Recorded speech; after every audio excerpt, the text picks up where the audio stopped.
Hujambo na karibu katika udukuzi wa vichwa vya habari vya magazeti mbalimbali ya Tanzania. Leo ni siku nyingine nzuri kabisa, tarehe 14 ya mwezi wa 10 mwaka 2021, siku nzuri kabisa ya Alhamis. Kwa moyo mkunjufu kabisa ni kukaribisha kunako udukuzi wa vichwa vya habari vya magazeti mbalimbali ya Tanzania kupitia hapa Toka Zamani TV. Jina langu ni Shehani Mzaina, asante kwa kutuchagua. Lakini kama ni mpya, usisahau kusubscribe kisha kubonyeza alama ya kengele ili uwe karibu zaidi na matukio pindi yanapotokea. Lakini pia usisahau kuacha mawazo yako kwenye comment hapo chini. Nimeona wote ambao wameandika maoni yao hapo chini, lakini hata wewe pia andika mawazo yako kwenye comment hapo chini, nitakuja kuyasoma maoni yako hapo baadaye. Kumbuka huu ni udukuzi wa vichwa vya habari vya magazeti mbalimbali ya Tanzania kupitia hapa Toka Zamani TV. Leo tuanze kwa kulitazama gazeti la Mwananchi. Mwananchi, habari iliyopewa kipaumbele ni sababu makinikia kutosafirishwa tena. Mwaka 2017 serikali iliyazuia kwenda nje baada ya kubaini udanganyifu ukwepaji kodi, lakini yakaruhusiwa tena Januari 2021. Undani wa taarifa hii umeandikwa kwa urefu zaidi katika ukurasa wa 16 na ukurasa wa 17 wa gazeti la Mwananchi. Mwananchi limeandika mahakama rufani kumsikiliza mjane wa Mengi. Habari imeandikwa kwa urefu zaidi katika ukurasa wa 3, lakini pia gazeti la Mwananchi limeandika miaka 22 ya kifo cha Nyerere, askofu niwe Mugizi, Nyerere angekuwepo angecharaza watu viboko. Habari imeandikwa katika ukurasa wa 5 wa gazeti la Mwananchi. Mwananchi limeandika kiama kwa wenye gereji bubu. Habari imeandikwa katika ukurasa wa 4 wa gazeti la Mwananchi. Lakini pia gazeti la Mwananchi limeandika Kenyatta akataa uamuzi wa ICJ. Habari imeandikwa katika kurasa za ndani za gazeti la Mwananchi. Mwananchi limeandika mali hoteli ya Impala zapigwa mnada. Habari imeandikwa katika kurasa za ndani za gazeti la Mwananchi. Lakini pia Mwananchi limeandika undani wa ofisa wa serikali aliyeuawa ofisini Dar. Habari imeandikwa katika ukurasa wa 3 wa gazeti la Mwananchi, na hivi ndivyo ambavyo limeandika gazeti la Mwananchi leo tarehe 14 Alhamis. Pata nakala yako niweze kusoma kwa uzuri zaidi habari hizi ambazo zimepewa kipaumbele. Tukiachana na gazeti la Mwananchi, tutazame sasa gazeti la Uhuru, ukweli daima, lenye habari iliyopewa kipaumbele ni kongamano la Nyerere, Rais Samia atikisa, Balozi Mongela ataka endelee kuungwa mkono, achambua historia ya wanawake, Jenista asisitiza amani, Profesa Lipumba amtaja Mwalimu na historia iliyotukuka ya kupambana na ukoloni. Habari kwa urefu zaidi imeandikwa katika ukurasa wa 2 wa gazeti la Uhuru. Gazeti la Uhuru limeandika CCM itaendelea kuwa bora imara Afrika, ni kauli ya Shaka, asisitiza itaendelea kuenzi mchango wa Mwalimu Nyerere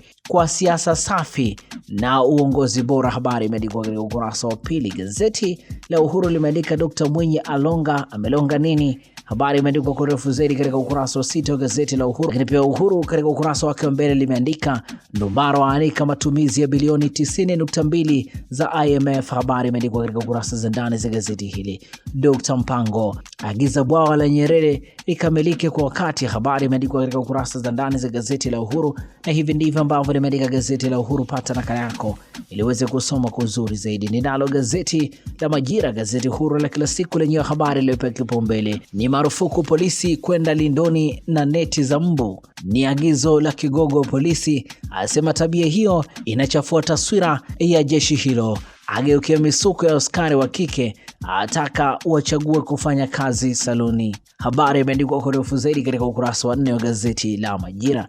Gazeti la Majira limeandika ofisi za Chadema za choma moto. Habari imeandikwa katika ukurasa wa 4. ATCL yaongeza safari za ndege. Habari imeandikwa katika ukurasa wa 4. Mwanamke auawa kwa tuhuma uwizi wa pikipiki. Habari imeandikwa katika ukurasa wa 4. Na hivi ndivyo ambavyo limeandika gazeti la Majira katika ukurasa wake wa mbele likiandika CCM yaipongeza ACT kushinda ubunge Konde.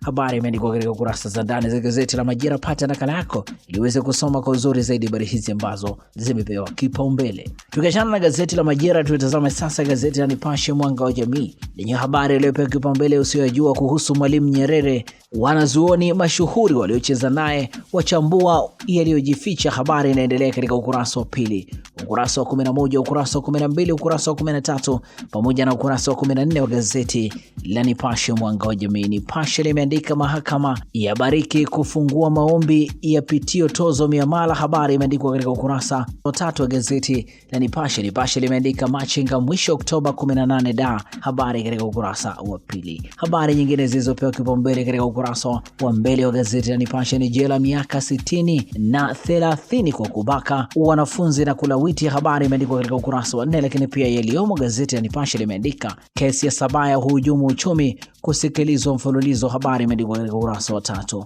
Ofisi za Chadema zateketea kwa moto, habari imeandikwa katika ukurasa wa 5. Ukurasa wa 19 wa gazeti la Nipashe umeandika serikali yapata dawa ya uhaba wa mbolea. Nipashe katika michezo limeandika Simba tutaivaa Waneng kibabe, habari katika ukurasa wa 24. Lakini pia gazeti la Nipashe limeandika Kotwa aishutumu FIFA UEFA kwa nini, habari imeandikwa katika ukurasa wa 23. Pata nakala yako ya gazeti la Nipashe ili uweze kusoma kwa uzuri zaidi habari hizi ambazo zimepewa kipaumbele. Ninalo gazeti la Jamvi la Habari, gazeti lako lenye habari iliyopewa kipaumbele ni Dr. Mpango atoa maelekezo mradi wa umeme Rufiji, aitaka TANESCO kuimarisha usimamizi na kuongeza wataalamu wa umeme kuendesha mashine za kazi. Pia ataka kushirikiana na makandarasi kupitia mpango kazi ili kuongeza vitendea kazi na saa za kazi, ni ili uweze kukamilika kwa wakati uliokusudiwa na kuweza kuzalisha umeme. Habari imeandikwa kwa urefu zaidi katika kurasa za ndani za gazeti la Jamvi la Habari. Jamvi la Habari limeandika serikali kumwaga CT scan na hospitali za rufaa mikoa yote, habari imeandikwa katika ukurasa wa 4.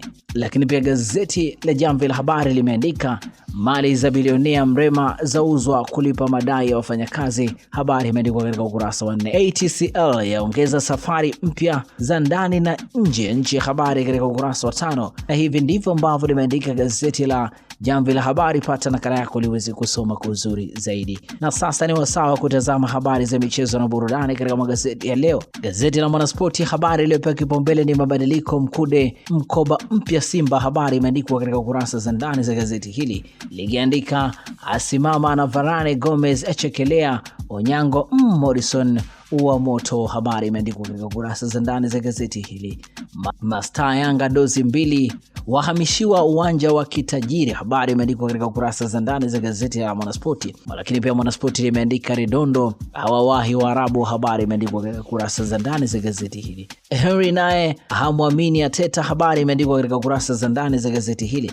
Lakini pia kesho Ijumaa Ligue 1 PSG vs Angels ni saa 4 kamili usiku. Habari kwa urefu zaidi kuhusiana na mchezo huu imeandikwa katika kurasa za ndani za gazeti la Mwanaspoti. Pata nakala yako ili uweze kusoma kwa uzuri zaidi habari hizi ambazo zimepewa kipaumbele. Tutazame sasa gazeti la Sport Extra Alhamisi leo. Habari iliyopewa kipaumbele ni Waswana watakufa mapema, habari imeandikwa katika kurasa za ndani za gazeti hili. Ikiendelea, Gomez atikisa kichwa, waingiza mashushushu mazoezini, Botswana warekodi kila kitu. Wakipaa kwenda Botswana, mastaa Simba wawekewa milioni 300. Makambo Mayele kimeeleweka, Yanga Nabi apata dawa ya mabao. Makambo subirini mtafurahi.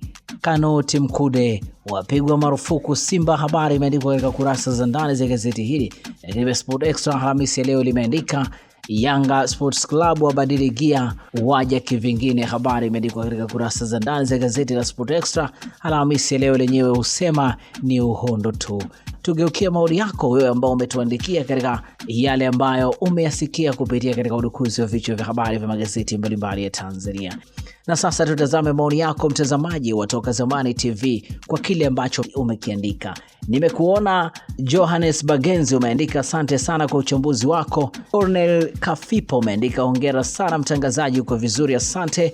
Mwingine ambao umetuandikia maoni yake ni Mboboto Sai, yeye anatoka Kenya, asante sana kwa kuwa pamoja na sisi kutoka Kenya. Lakini nimekuona Ruben Mzengi, mwingine ni Said Majuni, mwingine ni Kevin Mtavangu, asante sana Toka Zamani TV, katika hili chombo hiki kipo vizuri sana, asante sana kwa maoni yako. Mwingine ni Nyambu Mujaya Nyambui, yeye anasema unasikika vizuri, asante. Lakini Octavian Bunda, kazi njema mwalimu Bunda kutoka Rushoto Tanga, asante.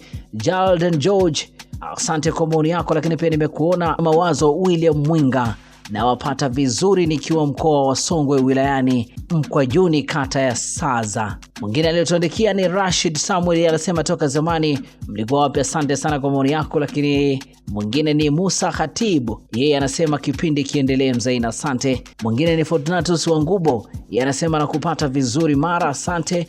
Saidi Yunus, asante sana kwa kutuletea magazeti. Inos Paul Kumbi, asante, safi sana mtaalamu, asante sana. Lakini pia mwingine aliyotuandikia ni Tumaini Kisuda. Mwingine ni Zimbea Budami Mkome Geita, asante. Lakini Abbas Isa, mko vizuri, asante. Alex Suleiman, asante kwa maoni yako. Lakini pia nimekuona Charles Lugola. Mwingine ni George Mashimbi, asante kwa maoni yako. Lakini pia mtu mwingine ambaye ametuandikia ni Nico Ombeni, na wapata vizuri sana kutoka Katesh, mko vizuri, asante. Jovin Joel, asante sana na mimi nakushukuru sana kwa maoni yako. Elinune Mbembela, nimekuona. Babdu, asante kwa maoni yako. Musa Tawe nimekuona. Lakini pia nimekuona Gerard Bajuni. Gerard, nakupata vizuri sana kutoka Pemba, asante kwa maoni yako. Lakini pia Monaco Pauline, safi sana kwa uchambuzi mzuri, asante. Leonard Kejazi nimekuona, mkopoa, asante sana. Lakini pia nimekuona Betha Romana, asante kwa wale wote ambao wametuandikia maoni yao kupitia katika udukuzi wa vichwa vya habari vya magazeti mbalimbali ya Tanzania. Kama hujafanya hivyo, basi andika na wewe kile ambacho unatamani kukiandika kupitia katika udukuzi wa vichwa vya habari vya magazeti mbalimbali ya Tanzania. Lakini usisahau ku-like pamoja na kusubscribe. Lakini pia tufuate katika kurasa za mitandao ya kijamii Facebook, Instagram pamoja na Twitter, tunatumia jina la Toka Zamani TV.